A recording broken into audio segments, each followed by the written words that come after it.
It's time for us to see what the headlines are across Nigerian newspapers. And I have with me in the studio to do justice to this and make sense of them, my regulars on a Wednesday like this. Jide Ologun is here. Jide, good morning. Good to see you.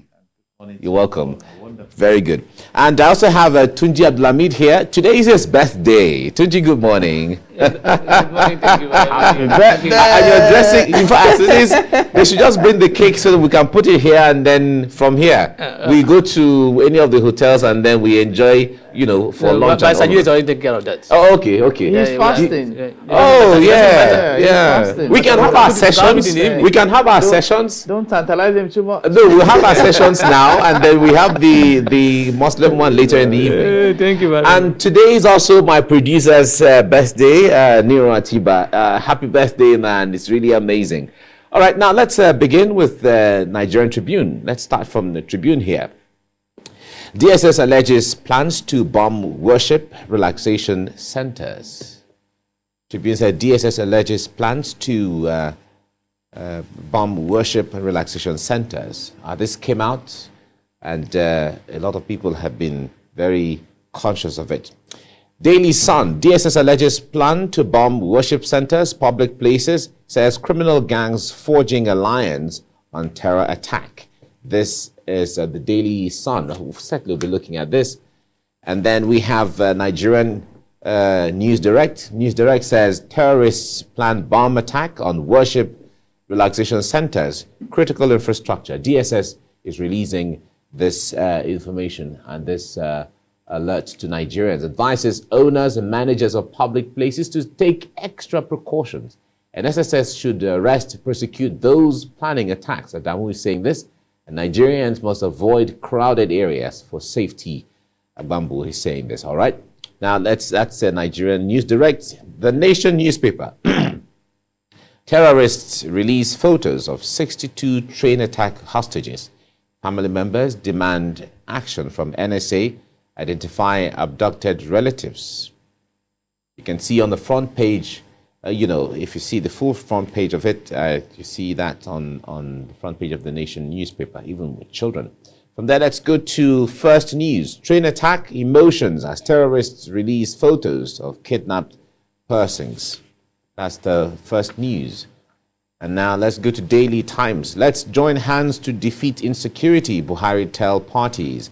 Says without popular support to armed forces, it will take much longer to finish off war against terrorism, banditry, and kidnapping. All that on the front page of the Daily Times. Now let's go to, let's go to Blueprint. Blueprint newspaper says 2023 presidency, Kalu quits. Says Tinubu or Shebajo, Wike unfair to Igbo. Urges APC, PDP to zone tickets to Southeast. Moles return to the Senate. All right, that's on the front page of the Blueprint newspaper. Then this Nigeria is next. Oshibajo, I've decided to run. I owe no one else any allegiance. He's quoted as saying that. Says oath sworn only to Nigeria. Boasts he'll hit the ground running, and he's eminently qualified to be president, declares Abiodun. He was yesterday. He was in Ogun State to, pay a visit. May you come back to my palace as president. Alake Fabaland praise. All right, that's this day. The Guardian newspaper says Ayade joins presidential race to withdraw if Jonathan declares. All right, PDP leaders decline comment on Jonathan's rumored defection to the APC. Don't ignore calls to contest. You are APC's trump card. A group charges Jonathan. Tambowa meets Buhari, shuns newsmen after visit. Buhari hosts APC leadership to break Ramadan fast. Tinubu absent in Saudi Arabia for spiritual consultation. Bello pays 100 million naira to pick APC's presidential form today. All right, all this on the front page of the Guardian newspaper. I may withdraw from race if presidency is not zoned to the southeast, says Oji Kalu. All right, that's the Guardian newspaper. Daily Trust is next. APC ticket, 2 northern governors behind Jonathan's return bid. Ayade meets Buhari, says, I'll step down for ex-president. We're waiting for final signal. Bielsa Elder says this. And then lawyers differ on legal obstacles. Vanguard newspaper, storm over plots to draft Jonathan as APC flag bearer. Wooing him to APC is admission of failure by Buhari. Ango Abdullahi is saying this. How APC stakeholders sold Jonathan to Buhari. Jonathan to serve one term, handover to VP from Northeast. All right, 2 APC presidential aspirants support Jonathan if APC fields him. Ayade is saying this. All right, all that on the front page. And PDP leaders, Otom, Makarfi, Fayoshe, others speak with caution. Okay, that's Vanguard newspaper. Leadership is next. He says, 5 days after collapse of Northern PDP consensus, Tambuwa's closed-door meeting with PMB raises defection rumors. Okay, that's the leadership newspaper. Recall that they came out to say there's nothing like the Northern PDP, and all of that. But that's the leadership newspaper. The Punch newspaper says the presidency, Obi's camp protests as PDP dumps zoning. Screening begins on Friday. It will be injustice if Southeast is denied PDP ticket. Obi's spokesman. Nigeria needs a nationalist, not a regional leader. Atiku's aide is saying this. We can't stop any presidential aspirant. It's unconstitutional. The PDP is saying this. All right, that's on the Punch. This Nigeria, $418 million Paris Club fund. 36 states governors tackle federal government. Pray court to stop deductions.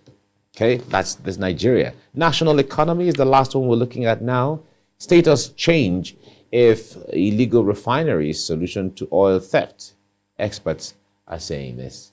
All right. National economy.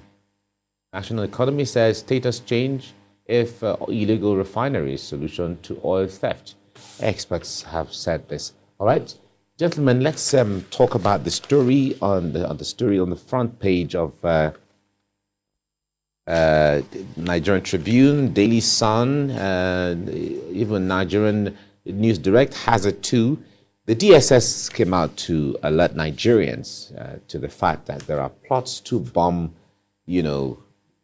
soft targets and even hard targets, relaxation places, public places, in the coming days and months and all of that. And they're sending messages and signals to Nigerians to be very cautious.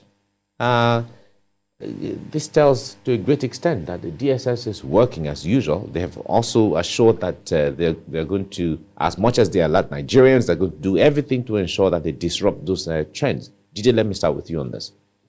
It's quite exciting. The Department of State Service was established in 1986 and basically for counter-intelligence, counter-terrorism, and for the provision of internal security. And basically, the major assignment is for them to protect the president, vice president, senate president, governors and their families, and by extension, the citizens of the country. And I recall that around Christmas last year, they also warned the members of the National Assembly and some high-profile personalities of impending dangers. And it's their responsibility to gather intelligence, information to secure.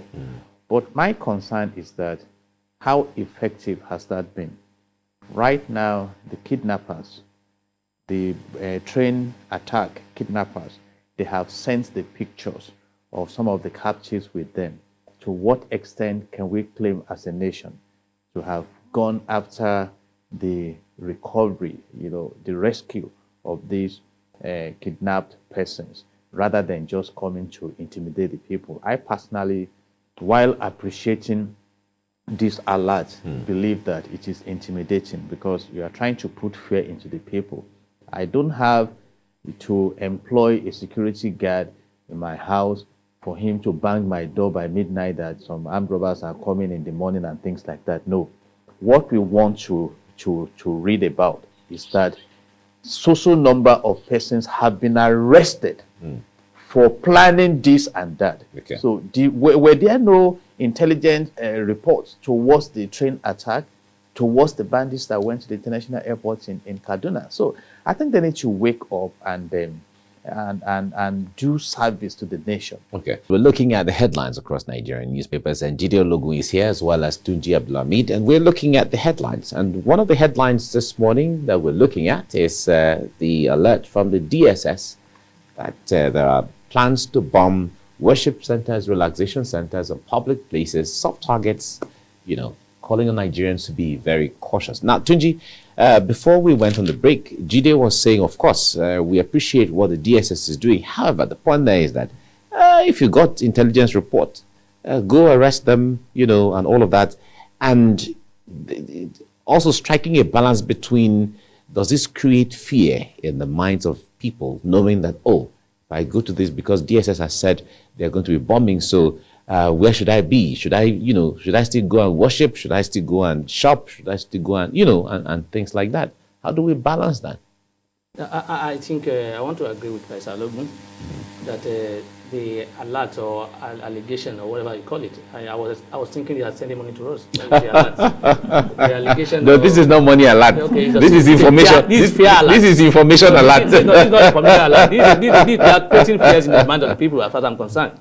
And they are making the politics so tense again, as far as I'm concerned. But wouldn't it be seen as trying to let you know ahead so that you're cautious when you go to a place? If you go to a public place, you know what you're looking. You can be looking out for something just in case. While I was growing up, when I was in secondary school, I know SSS to be those agencies that you don't see and you don't hear them. Exactly. You don't even know them. Sometimes you are in class with them and you will not know that this is an agent of the government trying to gather some things. But these days, they are open everywhere and they're everywhere they're doing it. So their job is not to talk to us. Their job is to do intelligent work, gather information, gather reports, gather this thing, and prevent it. Not giving us alarm and then or alert or whatever you call it. It's putting fears into our minds. That look, remember in the next by Sunday or Monday there will be Salah. Some people will not go because of this. And I expect them to do they maybe probably they are trying to say people should be okay. This information now, to what extent will it help us as the people? To what extent? How are we going to prevent the attack if at all it's coming and we are aware of it? And they are now that they are telling us and we are aware that they say that they will be likely to be bombed somewhere. How do we prevent it if it comes? So either that and do more and think of how do we prevent this attack not to happen? How do we do enough to ensure that these people who are behind it are put behind the bar or arrested? That's what I think they should be doing. Not to. I'm thinking this is just to scare away maybe probably anybody who's planning to do in their own mind. Because in my own mind these days, these criminals don't fear our agencies again, the security agencies again. They don't have any iota of respect for them as far as I'm concerned. Because they see them as they cannot do anything to them. They do things boldly without any fear from these people. So I expect the SSS to do more than talk. They like I said, they are not supposed to be talking. If you have any report, go to the appropriate authority and give it to them. Find out, do the necessary shooting so that anybody will not even know until when you get your results. People will be able to do. So this is creating a fear into the mind of the people. All right, now Jide, the point there is, like Tunji has said, actually when we were kind of younger, you don't even know who the DSS, it's called SSS. They are still SSS. I understand the DSS. The DSS is a nickname. Operational nickname. Is a nickname. Exactly. The law knows them as SSS, and I think SSS is really cool, isn't it? State Security Service. Yeah, it's very special. SSS. Now, but the point there is, actually, those times you never see them. You don't hear. You don't get to know anything they do. However, but now there are, public statements sometimes who now can put faces to them sometimes. And in fact, when they move around, sometimes they have a vest with written on it DSS. Sometimes so you can identify. Oh, okay, fine. This is a face to DSS. How does that expose what they do, though? Basically, human society is dynamic, so I didn't expect that we remain how we were in 1986 when it was created. But having said that, we should be improving. And to that extent, you may want to look at the mission of the DSS as documented. It is to protect and prevent insecurity in the land and to aid criminal justice delivery in the society. So they are not just to protect and prevent, they are also to go after. the criminals. And that is why if you have identified, you can go ahead and arrest. For example, look at what NDLEA is doing. You witnessed the case of Abakari, and who has been taken on the course of criminal justice already. And one of the kingpins has been arrested. But those are things we want to hear. I want to be impressed by the fact that right now, 72 out of the 120, for example, attackers of the Kaduna-Abuja train have been arrested. You see, Governor El Rufai told us, except DSS did not get that report, that they listen to their conversations, they know where they are. So is that not intelligence report? So are you interested in security in the land or to frighten the people? And I read that report.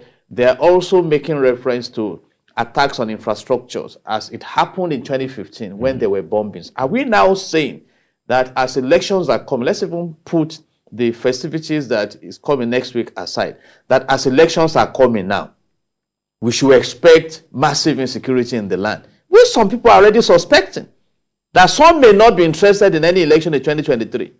So your business is to prevent. Your business is to prevent. And I have said it. By content analysis, Nigeria has about over 40 security agencies that can correlate, that can, synchronize to secure the land. But right now, it's as if those who are making the land insecure are the ones that are gaining prominence. I mean, one of the governors also told us that the bandits may be more equipped than our security agencies. So where are we going? Do we now have a federal republic of insecurity? So like Barrister Abdulhamid rightly mentioned, so somebody who wants to go to a worship center now during the festivity will run away. Or you don't want to. Look at what happened to the train. People are now scared of traveling by train. If you want to travel by road now, you know that it's not how it used to be, that you just hit the road, without even giving it a thought. Or you want to go by air.